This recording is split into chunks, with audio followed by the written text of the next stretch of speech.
ప్రభువైన యేసుక్రీస్తు నామములో మీ అందరికీ వందనాలు తెలియజేస్తూ ఉన్నాను. ఈ స్తోత్రం మీ దేవుని ప్రభు నామములో మరొకసారి వందనాలు తెలియజేస్తూ దేవుని వాక్యాన్ని మనం విందాం.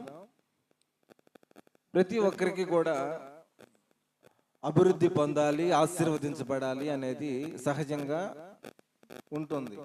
నా కుటుంబం అభివృద్ధి పొందాలి, నేను చేసే పని ఆశీర్వాదకరంగా ఉండాలని ప్రతి ఒక్కరూ ఆలోచిస్తారు, ఆశపడతారు.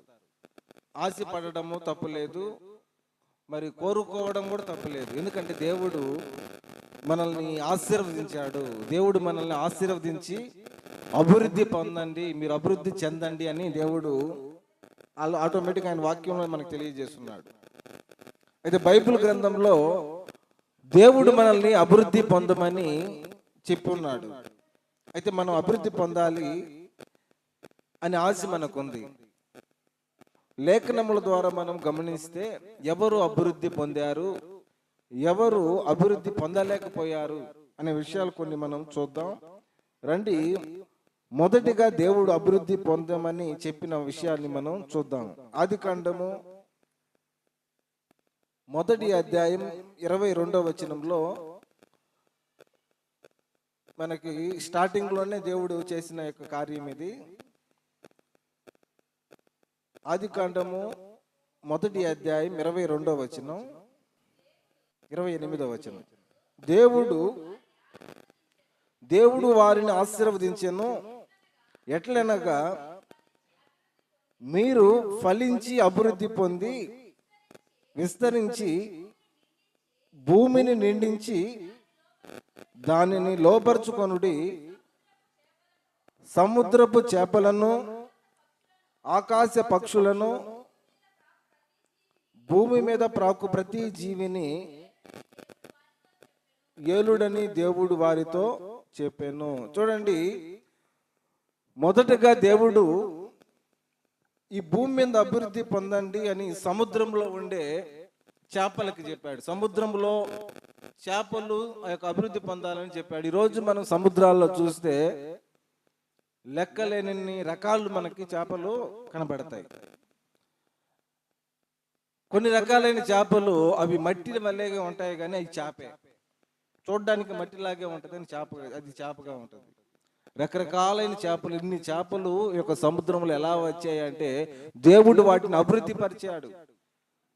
మరి భూమి మీద అనేక రకాలైన జీవులు కావచ్చు, ఆకాశంలో ఎగిరే పక్షులు కావచ్చు, వీటన్నిటిని దేవుడు అభివృద్ధి పొందమని చెప్పాడు. అంటే అభివృద్ధి పొందడం అంటే ఎక్కువగా విస్తరించడం, ఎక్కువగా ఉండడం. అదే ప్రకారంగా దేవుడు మనకి మానవులుగా ఉన్న వారిని కూడా ఈ విధంగా చేస్తున్నాడు, ఆశీర్వదించున్నాడు. ఏంటంటే దేవుడు వారిని ఆశీర్వదించి మీరు ఫలించి అభివృద్ధి పొందండి, విస్తరించండి. మీరు ఫలించి అభివృద్ధి పొంది విస్తరించండి, ఈ భూమిని మీరు నిండించండి. రెండోది, లోపరుచుకోండి. ఈ భూమి మీద ఉన్న వాటిని మీరు లోపరుచుకోండి. వేటిని అంటే చూడండి, ఇక్కడ వేటిని లోపరుచుకోవాలి అని మనము గమనిస్తే సముద్రం యొక్క చేపలను, ఆకాశ పక్షులను మీరు ఏలుడని వారితో చెప్పాను. భూమిని నిండించి దానిని లోపరుచుకొనుడి అని చెప్పడం మాత్రమే కాదు, ఈ సముద్రంలో ఉండే చేపలు కావచ్చు, భూమి మీద పాకే మరి జీవులు కావచ్చు, వీటన్నిటిని కూడా మీరు ఏంటంటే ఏలండి. వీటి మీద మనకి పరిపాలన అనేది ఉంది. వాటి మీద మనము ఏదైనా చేయగలం. ఈరోజు వాటిని మనం స్వాధీనపరచుకోగలం. దేవుడు మనల్ని అభివృద్ధి పరిచాడు, ఆశీర్వదించాడు. మీరు విస్తరించండి, సమస్తాన్ని మీరు లోపరుచుకోండి. ఈరోజు ఏమీ కాదండి. ఇప్పుడు లోపరుచుకోవడం అంటే ఏమీ లేదు. ఒక వ్యక్తికి ఒక 5 ఎకరాలు చేపల గుంటలు ఉంటే అవి అతనేమంటారా, లేదంటే అతనివే కదా. ఒక 5 గుంటలు చేపల గుంటలు ఉంటే ఇతనికి అవి లోబడినట్లే. ఇతను మేత వేస్తే తింటాయి, వేయకపోతే ఆహారం ఉండదు. ఈ విధంగా పక్షులు, అనేక రకాలైన పక్షుల్ని కొంతమంది పెంచుతూ ఉంటారు. వాటిని పెంచుతూ ఉంటారు. వాటిని పెద్ద పెద్ద బోన్లలో పెడతారు. ఆ సమయానికి వాళ్ళు వెళ్ళి వాటిని చూస్తూ ఉంటారు. వాటికి ఆహారం పెడుతూ ఉంటారు. ఇవి వారికి ఏమై ఉన్నాయి? లోబడి ఉన్నాయి. అయితే ఈ భూమి మీద మనుషుడు అనేకమైన జీవులను కావచ్చు, అనేక రకాలైన వాటన్నిటిని లోబర్చుకోవడం మాత్రమే కాదు, వాటిని ఏలుతూ ఉన్నాడు. వాటి మీద మనకేముంది? అధికారం అనేది దేవుడు ఇచ్చున్నాడు. అయితే ఈ భూమి మీద ఉన్న ప్రతి వాటి మీద మనకు అధికారం ఇచ్చిన దేవుడు మనతో చెప్తున్న మాట ఏంటంటే, మీరు ఆశీర్వదించబడ్డారు. దేవుడు వారిని ఆశీర్వదించాడు. వారిని అంటే మనల్ని దేవుడు మనల్ని ఆశీర్వదించాడు. మీరు ఫలించండి. దేవుడు మనల్ని ఆశీర్వదించి ఫలించమంటున్నాడు. రెండోది, అభివృద్ధి పొందమని చెప్తున్నాడు. ఈరోజు నీ జీవితంలో దేవుని ఆశీర్వాదము ఉన్నదా?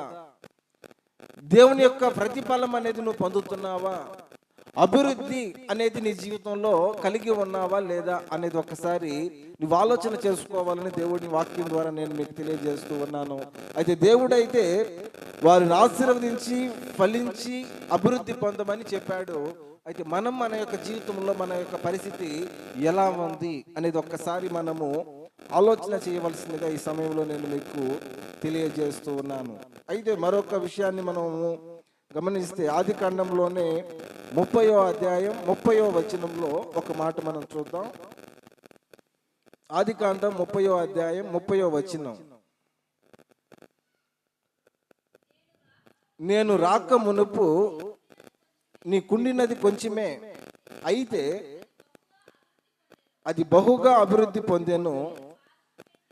నేను పాదం పెట్టిన చోటెల్లా యెహోవా నిన్ను ఆశీర్వదించెను. నేను నా ఇంటి వారి కొరకు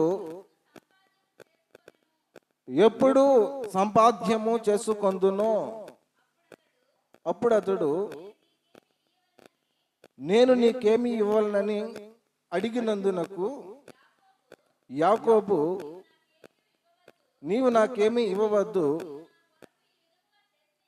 నీవు నా కొరకు ఈ విధముగా చేసిన యెడల నేను తిరిగి నీ మందను మేపి కాచేదను. చూడండి, ఇక్కడ యాకోబు ఒక మాట అంటున్నాడు తన మామతో, నేను వచ్చినప్పుడు నీ యొక్క మందల్లో ఆ యొక్క గొర్రెలు కావచ్చు, మేకలు కావచ్చు, అవి చాలా తక్కువ ఉన్నాయి. నేను నీ దగ్గరికి వచ్చినప్పుడు నీ మందల యొక్క మేకలు లేదంటే అవి తక్కువగా ఉన్నాయి. నేను ఎప్పుడైతే నీ యొక్క మందలోనికి లేదా నీ ఇంటికి నేను నా యొక్క అడుగు పెట్టానో లేదో అవి విస్తారంగా అభివృద్ధి పొందాయి. చూడండి, యాకోబు తన యొక్క మామ ఇంటికి వెళ్ళినప్పుడు తన యొక్క స్థితి కొద్దిగానే ఉంది. ఆ యొక్క మందల విషయంలో, తన కుటుంబ విషయంలో, తన యొక్క ఇంటి విషయంలో అతని స్థితి చాలా తక్కువలో ఉంది.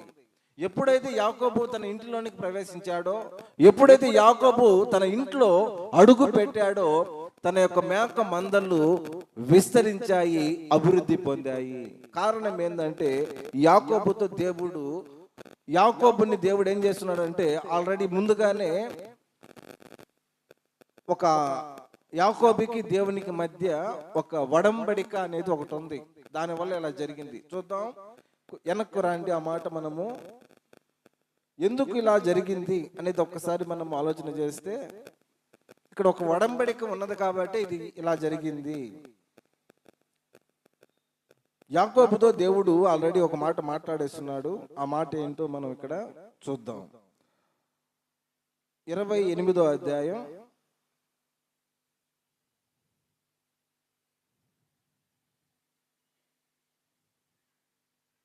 28వ అధ్యాయంలో 20 నుండి చదువుకుందాం, మనకు క్లారిటీగా ఉంటుంది.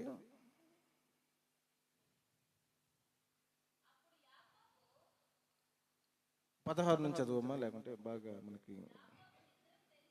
యాకోబు నిద్ర తెలిసి నిశ్చయముగా యెహోవా ఈ స్థలమందున్నాడు, అది నాకు తెలియకపోయాను అనుకొని భయపడి ఈ స్థలము ఎంతో భయంకరము, ఇది దేవుని మందిరమే కానీ వేరొకటి కాదు. చదువు.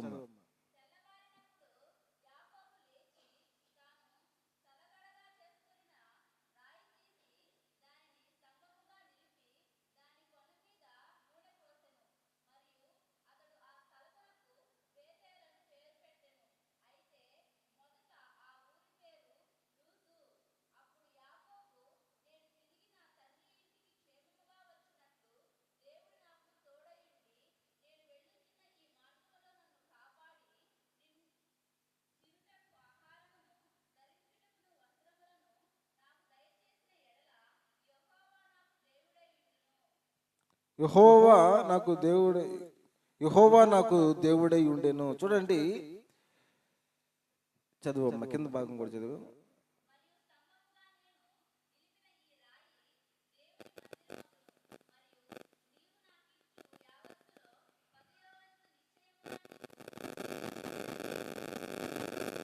చూడండి, ఇక్కడ యాకోబు తన ఇంటి నుండి తన మామ దగ్గరికి వెళుతున్న సందర్భం ఇది. యాకోబు తన ఇంటి నుండి తన మామ దగ్గరకు వెళుతున్నాడు. ఒక సమయానికి ఒక స్థలానికి వెళ్ళిపోయాడు. అక్కడ చీకటి పడిపోయింది, నిద్రపోవాలి. చీకటి పడింది, నిద్రపోతున్నాడు. అయితే నిద్రపోయేటప్పుడు తన తల కింద ఒక రాయి పెట్టుకున్నాడు. తల కడగా అనగా తల కింద దుల్లు టైప్లో ఒక రాయి పెట్టుకుని నిద్రపోయాడు. అయితే ఆ రాత్రికాల సమయంలో యాకోబుకి స్వప్నమందు తన కలలో ఒక దర్శనం కనబడింది. మరి ఆకాశం నుండి నిచ్చెన వేయబడి, మరి ఆ ఆకాశం నుంచి నిచ్చెన వేయబడింది. ఆ నిచ్చెన పైన దేవదూతలు దిగుతున్నారు, ఎక్కుతున్నారు. ఇది ఆయన స్వప్నం. ఆ దర్శనంలో దేవదూతలు ఆ నిచ్చెన పై నుంచి దిగుతూ ఉన్నారు, ఎక్కుతూ ఉన్నారు. అయితే అలా జరిగిన తర్వాత అతను నిద్ర లేచిన తర్వాత ఈ స్థలము మామూలు స్థలం కాదు, ఇది పరలోకపు గవిని అని ఆయన తలంచి వెంటనే ఆ రాయిని తీసి అక్కడ పెట్టి దాని మీద మరి నూనె పోసి అభిషేకించి ఇది దేవుని మందిరం మగునని చెప్పాడు. దేవుని మందిరం ఇది అని చెప్పడం మాత్రమే కాదు, ఒక వడంబడిక చేసుకున్నాడు. దేవునికి ఆయనకు మధ్య ఒక నిబంధన అని చెప్పాలి. ఏంటంటే యాకోబు తిరిగి నా ఇంటి మరలా నేను నా తండ్రి ఇంటికి, ఇప్పుడు ఎక్కడికి పోతున్నాడు?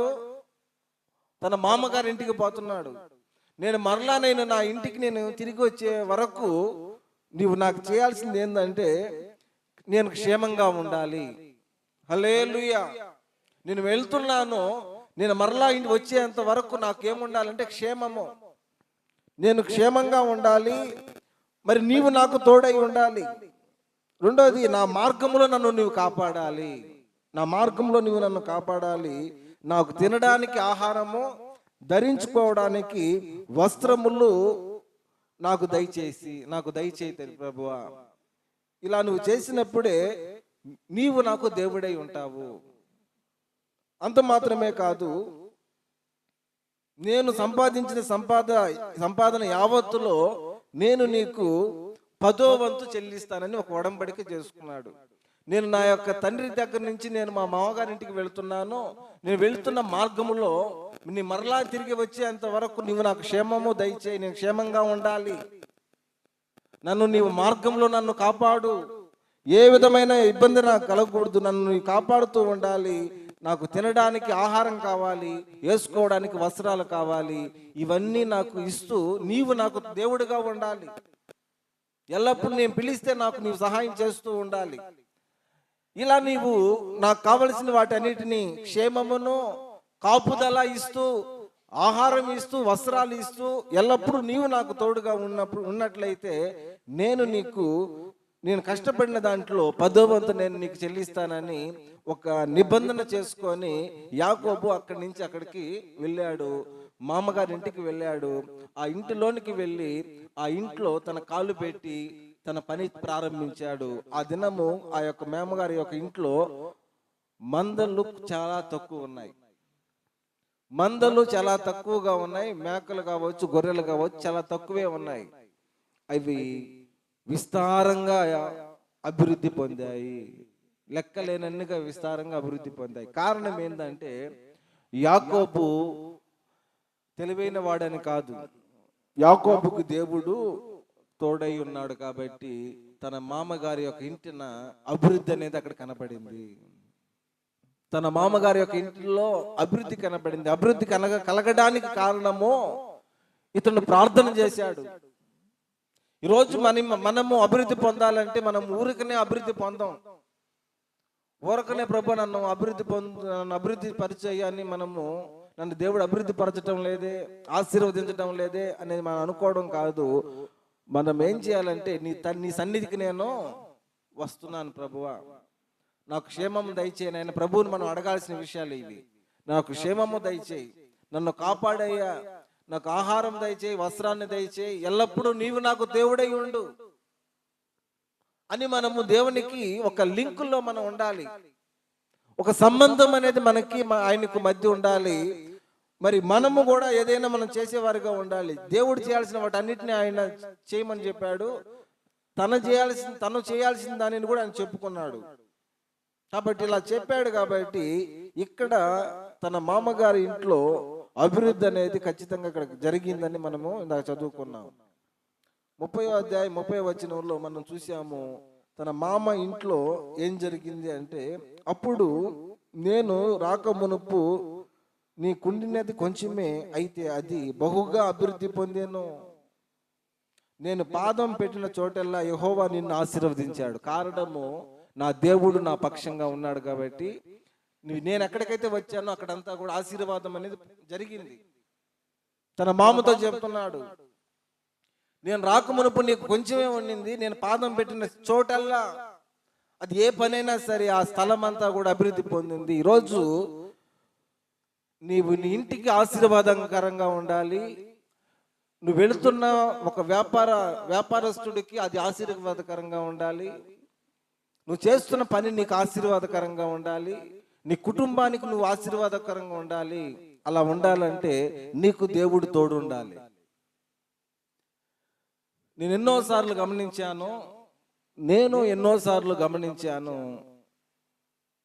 గమనించడమే కాదు, నేను అనుకుంటా ఆ సందర్భంలో, కొన్ని సందర్భాల్లో నేను మీకు చాలా ఉన్నాయి కానీ ఒకటి మాత్రమే చెప్తాను. నేను కొన్ని సందర్భాల్లో ఒక చిన్నది చెప్తాను, చాలా ఉన్నాయి. సింపుల్గా ఒక విషయం చెప్తున్నాను. ఏదైనా ఒక ఖాళీగా ఉన్న ఒక షాపే అనుకోండి, ఖాళీగా ఉంది షాపు, ఎవరు లేరు అక్కడ. ఆ షాపు దగ్గరికి నేను వెళ్ళి ఏదైనా తీసుకోవాలని అలా నిలబడి ఏదైనా తీసుకుంటున్న సమయంలో నేను చాలా సార్లు గమనిస్తూనే ఉంటాను. తీసుకుందామని ఒక కొద్ది నిమిషాలు అటు ఆగి తీసుకునే సమయంలో అటు చూసి అలా ఫుల్ అయిపోతారు మనుషులు. ఒకసారి కాదు, 2 సార్లు కాదు, నేను చాలా సార్లు పదే నేను గమనిస్తూనే ఉంటాను. అంటే అప్పటి వరకు అతనికి వ్యాపారం పెద్దగా ఉండదు. అలా పోయి ఏదైనా తీసుకుందామని తీసుకునేటప్పుడు ఇక్కడ చూసి అలా ఫుల్ అయిపోతారు మనుషులు. నేను అప్పుడు ఏమనుకుంటుంటానంటే, ముందుగా నేనే వచ్చాను అనుకుంటాను. ముందుగా వచ్చాను కాబట్టి నేను తీసుకుని పోగలుగుతున్నానని అనుకుంటాను. ఈ విధంగా నేను చాలా సమయాలు గమనిస్తూ వచ్చాను. ఒక వ్యాపారస్తుడు, నేను కొన్ని సందర్భాల్లో ఆయన దగ్గరికి వెళ్ళి ఏదైనా కొంచెం ఇస్తే తీసుకొని అతను ఏం చేస్తాడు అంటే, అది ఆయన చేతి డబ్బులు వ్యాపారం బాగా జరుగుతుంది అని అంటాడు. బోణి చేసుకుంటుంటాడు. అంటే మన చేతుల్లో మనం ఇచ్చే డబ్బులు గొప్ప విషయం కాదు. అది దేవుడు మనకు తోడున్నప్పుడు అది ఏం జరుగుతుంది అంటే ఆశీర్వాదకరంగా మారుతుంది. నేను మీకు ఒక విషయం చెప్పాను, కాకపోతే చాలా ఉన్నాయి. మనం చేసే పనిలో, మనం వెళ్తున్న మార్గాల్లో అది ఆశీర్వాదకరంగా ఉండాలంటే దేవుడు మనకు తోడు ఉండాలి. మనం ఉండే స్థలము కూడా అది ఆశీర్వాదకరంగా మారుతూనే ఉండాలి, అభివృద్ధి పొందుతూనే ఉండాలి.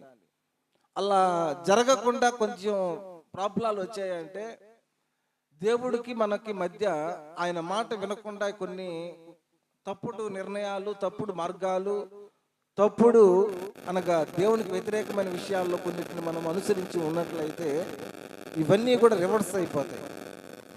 అభివృద్ధికి ఆటంకాలు ఏంటంటే మన యొక్క చెడు మార్గాలు. అభివృద్ధికి ఆటంకాలు ఏంటంటే దేవుడు చెప్పింది చేయకపోవడం. దేవుడు పదే పదే నీకు అది వద్దు వద్దు వద్దు అంటాడు.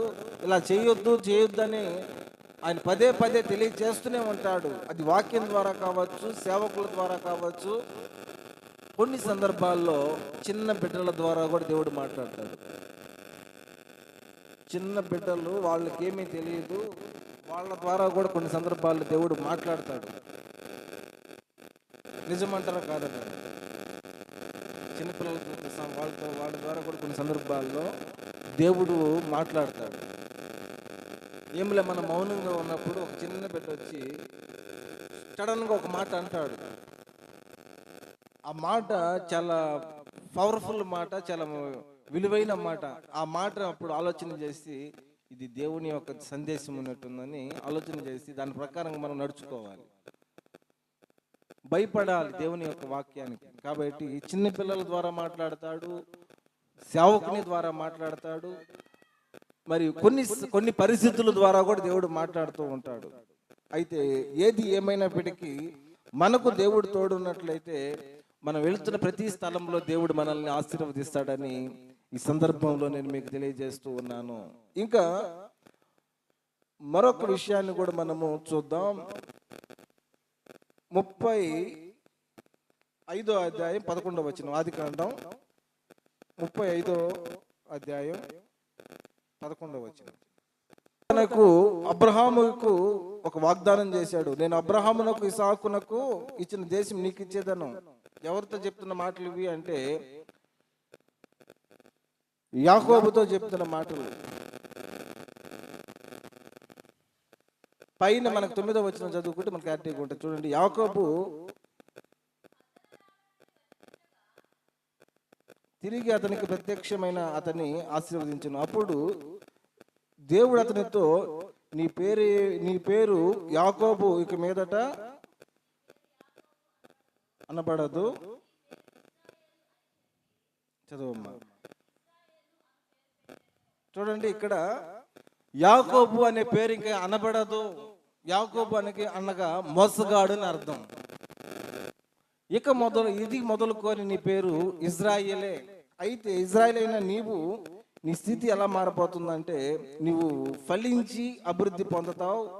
జనములు నీలో నుంచి వస్తారు. అంత మాత్రమే కాదు, రాజులు నీ గర్భమున వాళ్ళు జన్మిస్తారు. రాజులు నీ గర్భమున జన్మిస్తారు. యాకోబు నుండి రాజులు వచ్చారు. ఎవరు అని అంటే యోసేపు పరిపాలన చేశాడు. బైబిల్ గ్రంథంలో. మరి యాకోబు యొక్క సంతానంలో నుండి యోసేపు వచ్చాడు. మరి యోసేపు యొక్క సంతానంలో నుండి ఇది అలా లింకు పోతూనే వచ్చింది. అయితే వారిలో నుండి దావీదు వచ్చాడు. ఈ విధంగా లింకు రాజులు అనేది తన యొక్క వంశం నుండి ప్రారంభించబడ్డారు. చూడండి, ఒక మోసగాడిగా ఉన్న వ్యక్తిని దేవుడు ఏం చేశాడంటే విస్తారంగా అభివృద్ధి పరిచాడు. ఒక మోసగాడుగా ఉన్న వ్యక్తిని దేవుడు విస్తారంగా అభివృద్ధి పరిచాడు. తనలో నుండి అనేక మంది జనము వచ్చేటట్టుగా చేశాడు, రాజులు వచ్చేటట్టుగా చేశాడు. మరి నీవు దేవునికి నీకు మధ్య సంబంధం ఉన్నప్పుడు, నీ మోసకరమైన జీవితాన్ని నువ్వు విడిచిపెట్టినప్పుడు నీలో నుంచి అనేకమైన విషయాలు బయటకు వస్తాయి. నీలో నుంచి అనేక రకాలైన, నీ కుటుంబం ద్వారా అనేక మంది ప్రభువుని నమ్ముకుంటారు. నీ కుటుంబం ద్వారా అనేక మంది ప్రభువుని తెలుసుకుంటారు. ఈరోజు నీవు గుండెల మీద చేయి వేసుకుని చెప్పాలి, నీ ద్వారా ఎంతమంది ప్రభువుని తెలుసుకున్నారు, నీ ద్వారా ఎంతమందికి నువ్వు స్వార్థ ప్రకటించగలిగావు, నీ ద్వారా ఎంతమందిని ప్రభావితం చేయగలుగుతున్నావు అనేది, నీవు ఎంత ఆశీర్వదించబడుతున్నావు, నీవు ఎంతగా అభివృద్ధి పొందుతున్నావు, నీవు ఎంతగా ప్రభువులో జీవించగలుగుతున్నావు, నీకు ఆయనకు మధ్య ఉన్న సంబంధం ఏమిటి అనేది ఒక్కసారి ఆలోచన చేసుకొని ఈ లోకంలో మనం జీవించాలి. యాకోబు అనబడుతున్న వ్యక్తిని దేవుడు మరి ఇజ్రాయిల్గా మార్చాడు. మరి ఆయనకు ఒక దేశాన్నే స్వాస్యంగా ఇచ్చాడు. ఈరోజు దేవుడు నీకు కూడా ఇవ్వాలనుకుంటున్నాడు. అయితే నువ్వేం చేయాలంటే నీ మోసకరమైన జీవితాన్ని నీవు పూర్తిగా విడిచిపెట్టి ప్రభు యొక్క పాదాల చెంత చేరి నన్ను ఆశీర్వదించు అని అడగాలి. ప్రభు నన్ను ఆశీర్వదించయ్యా అని ప్రార్థన చేయాలని ఈ సందర్భంలో నేను మీకు తెలియజేస్తూ ఉన్నాను.